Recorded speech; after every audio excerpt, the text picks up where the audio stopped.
Alright, ladies and gentlemen, I am back with yet another segment of Counting Out. So now, we're going to talk about the most recent Monday Night Raw this Monday in Brooklyn at the Barclays Center. Now, New York, just like Philadelphia, just like Chicago, very, very passionate wrestling crowd. You know, so usually when WWE heads to these places, they try to make the show as good as possible, so that the fans won't just, boo every wrestler out the building. Especially someone like Roman Reigns or Strowman or Sheamus or whatever. So, and also the creative team had to rebound from from the lackluster Monday Night Raw they had in Philadelphia, which is probably the craziest wrestling town in the country. Just like in any other sport, really, Philly's kind of like that. But the Raw in Philly was really lackluster, so they had to rebound when they came to New York and make it a entertaining Raw. And overall, they did a decent job. Towards the end, it started to get a little boring, but the beginning was great. And I'm actually going to talk about that. The first segment featured it was amazing. First of all, it featured The Undertaker and Shane McMahon. So you had The Undertaker come out like immediately when the show started. His entrance, his typical long methodical entrance, and then he started to cut a promo, and what he said I can't say because this is a religious school, although I probably shouldn't mention that, but Iona has this Iona mission statement I have to abide by, so I'm not going to say it, but I guess you could find out or watch it or whatever. Just search Monday Night Raw March 28th opening promo segment, whatever. Probably find it on YouTube somewhere, I don't know. And so that forced Shane McMahon to come out, and they had the little promo on. So actually, no, I'm sorry. Undertaker said what he said when Shane McMahon was already out, and Shane decided that he would attack the Undertaker, and Undertaker got some offense, and Shane, they got knocked over into the out ringside. Man, I'm just stumbling over my words. I got this. Decided to go out ringside, and then Shane continued the assault on Undertaker, hitting him with the monitor, and he got him on a table, and Shane, he harked back to 2001, decided to get on the top rope, top of turnbuckle, and elbow dropped the Undertaker right on the table. Great way to open a Monday Night Raw, but the one issue with that is how are you really going to follow that up? That's probably going to be the hardest part, trying to follow it up. So it was a great way to start, and we're just going to see where they're going to go from there. Okay? Then the match, I don't know if the order of the matches I'm going to disregard. I'm going to talk about the matches themselves. You had Chris Jericho and Zack Ryder. Zack Ryder's going to be in that ridiculous 7-man Intercontinental Championship match. I don't know. And so, you had him going against Chris Jericho. Now, Chris Jericho should not lose to Zack Ryder, honestly. But then AJ Styles came out, distracted him, and Zack Ryder ended up winning. Wait, did he win? Wait, I believe it was because it's the second week in a row that that Jericho lost because of AJ Styles interference. First it was to Fandango, and then it was to Zack Ryder. I think I might have to recheck that.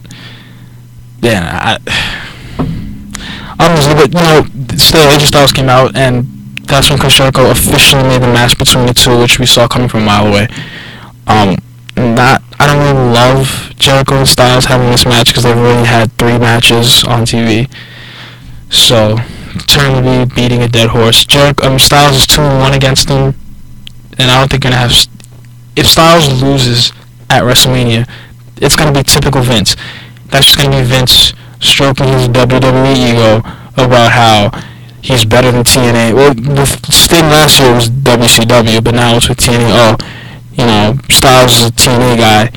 I'm not going to have him have his WrestleMania moment. In his first WrestleMania, he's going to have to pay his WWE dues in order to win. But then what doesn't make sense is if Jericho wins, it's just going to be a tie, 2-2, and that's not how you really finish a feud. But we'll see what happens. They put on really good matches, so, it'll probably be a really good match because it's Styles and Jericho, but, storyline-wise, I'm not a huge fan. Not a huge fan I'm a huge fan of the match, but the storyline itself leading up to the match, I don't know. Okay, so then there was a promo that Vince McMahon had backstage, And this was the promo where Vince McMahon was talking about the match between Shane and Undertaker. And Shane interrupted him by saying, quote was, "You stole this company from your father. This Sunday, I'm taking it from you." So that was some strong words by the son of Vince. And I'm going to explain in a later segment, but I'm actually torn between who I really want to win that match, or who should win, rather. But, that was a really interesting promo, and that was going to really... The build-up to this match is better than, by far, the build to any other match. By far. Okay, so... Then you had the Blue Day against the League of Nations. You had, it was Big E and, I believe, Xavier Woods going up against two... man. I had to rewatch Raw, and I kind of skipped it because it was late. But... Blue Day ended up winning, and that's when Jonathan Coachman came back out and decided to make the huge announcement. And I wasn't he did some dancing towards at the end, but Jonathan Coachman made the huge announcement that SportsCenter, the ESPN SportsCenter, they're going to be having a live broadcast leading up to WrestleMania. So they might interview guys. They might give you access to Access. That makes any sense? Oh no, Access is before. But they're just gonna probably do a whole bunch of interviews and do some stories about some of the performers of WrestleMania. Some of the superstars are there. So that's actually really exciting. It's the first time that wrestling is starting to creep into mainstream sports media. Now, last semester I talked about the partnership that the WWE and ESPN is having, and I wasn't a huge fan of it because of the fan base and people who watch SportsCenter are going to say, "Oh, we're over sport on ESPN," which I kind of understood.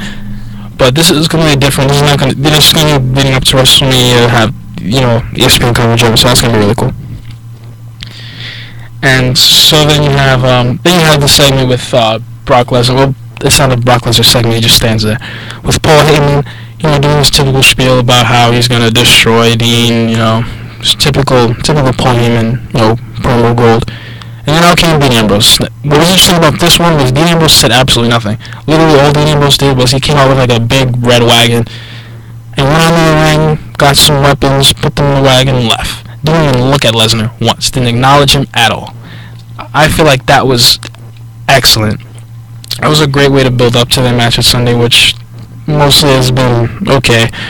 Mostly it's just been Lesnar coming out and then attacking and hitting Dean a whole bunch of F5s. Where be Dean coming out and just talking, really. Because Lesnar he's not a weekly brawl guy. It's kind of hard to build him up for matches, but on pay-per-views. But that was a great way to build it up. And also on the Raw last week, the previous Raw before what I'm talking about, on the 21st in Philadelphia, you had Terry Funk give him a chainsaw. Now he's not going to use the chainsaw on Lesnar because he'd kill him, he'd die.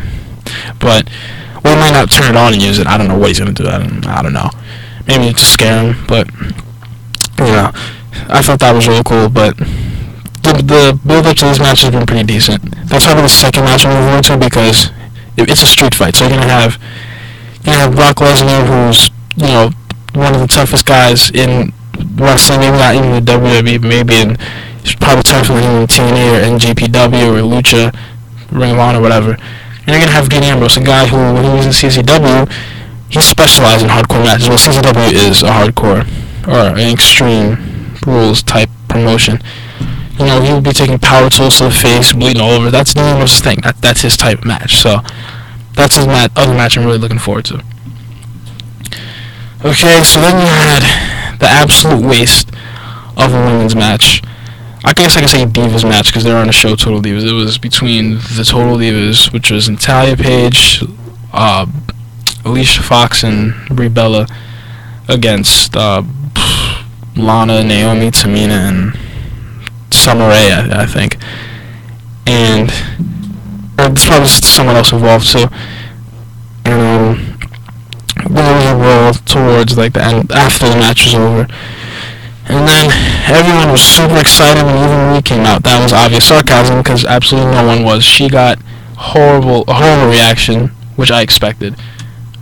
I don't know why the WWE thinks that Eva Marie was going to get a positive reception, considering the fact that she's been just absolutely eviscerated by fans in NXT because she can't wrestle. Do you think bringing her up to the main roster is gonna ease attention? I don't know. I mean, it makes sense feud-wise because you have the women on Total Divas against the women that aren't on Total Divas, I guess. But still, I don't know why they expected to have a positive reaction. Doesn't make sense. Okay, and also that leads us up to a 5. It's gonna be the kickoff. It's gonna be like a pre-show match, which is good. But in general, that match between that 10-woman tag team match is still just waste. Who cares? Okay, and so then you had the tag team match that involved the members of the Intercontinental Championship ladder match, with the exception of Kevin Owens, I believe. No, with the exception of Zack Ryder, because he's in a match earlier. So, in general, it was, I think, Sami Zayn, Dolph Ziggler, and Sin Cara against Kevin Owens. Man, see, I don't know why they did this for the IC title anyway. Kevin Owens, The Miz, and Stardust. I'm pretty sure it was those three. And, the match was boring. Just flat out, it was boring. The fans, even that were there, started chanting, "This is booty." Reference to New Day, of course. Reference to New Day, two-time tag champs. The match was boring. It was a really boring match, and that involved wrestlers that shouldn't even be. What shouldn't even be a match, because what people wanted to see was Kevin Owens and Sami Zayn. Those guys have a feud that goes back to other promotions, like to their indie days, and that would have been an excellent Intercontinental Championship match. And you could have had a ladder match maybe for the U.S. title. You could have those guys fight for Kalisto and Ryback for the U.S. title, but I feel like they made a mistake there. Okay, so then you have the segments. Yes, I said segments that involve Triple H and the Authority. Now, normally what the WWE would do is they would have this typical, cliche promo at the beginning where it'd be the Authority talking about how, we're the Authority, blah, blah, blah, blah, blah. I was pleasantly surprised when it was Undertaker and Shane having a promo to open Raw instead, and a great one at that. But we just couldn't avoid it. Like, towards the middle of the show, Triple H cut a promo, Reigns came out, there was a brawl. Typical, they've been doing that for like 3 straight weeks now. And you probably thought, that's whatever. But they did it again. See, this is the problem with having a Raw that's 3 hours, okay? Because you start to run out of time. Actually not run out of time. There's too much time to fill. Then you have to do stuff like have yet another Authority promo, which Triple H comes out. Triple H and Stephanie McMahon come out, and then Roman Reigns attacks him yet again. They did it twice in one night. I feel like they're forcing it a little bit. They're trying to force people to get interested, but the fact of the matter is people are just not getting interested, and that's fact. I don't like the fact, but I guess you can kind of, give them credit for trying, but it's just not getting through. By having to do the same thing every week, that's not how you build up a match at a pay-per-view. Just flat out. Okay? Have something. I'm not saying throw a complete curveball. I'm not saying, have a complete swerve and detour. We don't have Vince Russo here, but just do something to, shake it up a little bit, get people excited. Not having Roman Reigns and Triple H brawl every week is going to do that. Okay? It's just not. The build-up with Shane and Undertaker has been amazing because different factors have come in since the match was made. If Undertaker loses, it'll be his last match. If with Shane and Vince, family thing. And then you had last Monday when Shane attacked Undertaker. I'm gonna take this company away from you. Shane said to his father Vince. So they're gonna do something new every time. And when it comes to Lesnar and Ambrose, they almost went that route, but on Monday they had Reigns. Oh my God, shit nervous. The Ambrose come out with the wagon, put the weapons in the wagon. So I was doing something different. It wasn't just straight. Oh, I see you. Alright, I'm gonna attack you next week. Oh, I see you. I'm gonna attack you. Oh, next week I'm gonna attack you. That's been happening since late 2015. It's like after Survivor Series, when Reigns Triple H was brawl. I'm actually starting to get confused at which brawl was when, because they just do it so much that it's like kind of monotonous. It's almost like Randy Orton John Cena matches or Randy Orton Sheamus matches. It's just like, it's too much. That's not going to get people excited anymore. So I'm excited. WrestleMania is this Sunday, and I'm going to give you a preview, I'm going to give you predictions, and some other news revolving WrestleMania. So stay tuned, and I will be back with, I never know how to finish these things, so just stay tuned.